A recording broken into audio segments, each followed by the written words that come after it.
ಕರ್ನಾಟಕ ರತ್ನ ಪದ್ಮಭೂಷಣ ತ್ರಿವಿಧ ದಾಸೋಹಿ ಲಿಂಗೈಕ್ಯ ಡಾಕ್ಟರ್ ಶ್ರೀ ಶಿವಕುಮಾರ ಸ್ವಾಮೀಜಿಯವರ 7ನೇ ಪುಣ್ಯ ಸ್ಮರಣೋತ್ಸವವನ್ನು ಸಿದ್ಧಗಂಗಾ ಮಠದಲ್ಲಿ ಭಕ್ತಿ ಭಾವದಿಂದ ಆಚರಿಸಲಾಯಿತು.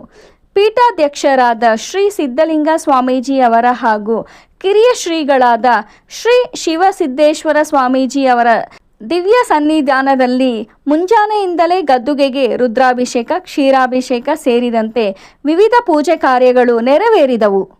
ಲಿಂಗೈಕ್ಯ ಶ್ರೀಗಳ ಪುತ್ಥಳಿಯನ್ನು ಭವ್ಯವಾಗಿ ಅಲಂಕರಿಸಿದ ರಥದಲ್ಲಿ ವೀರಗಾಸೆ, ನಂದಿಧ್ವಜ, ಜನಪದ ಕಲಾ ಮೇಳಗಳೊಂದಿಗೆ ಮಠದ ಆವರಣದಲ್ಲಿ ಅದ್ಧೂರಿ ಮೆರವಣಿಗೆಯನ್ನು ನಡೆಸಲಾಯಿತು.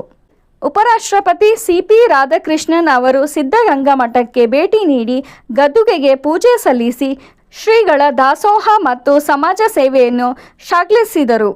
ಪುಣ್ಯ ಸ್ಮರಣೋತ್ಸವದ ಅಂಗವಾಗಿ ಬೆಳಗ್ಗೆಯಿಂದ ರಾತ್ರಿಯ ತನಕ ನಿರಂತರ ಅನ್ನ ದಾಸೋಹ ನಡೆಯುತ್ತಿದ್ದು, ರಾಜ್ಯದ ವಿವಿಧ ಭಾಗಗಳಿಂದ ಆಗಮಿಸಿದ ಸಾವಿರಾರು ಭಕ್ತರು ಭಾಗವಹಿಸಿ ಪುನೀತರಾದರು.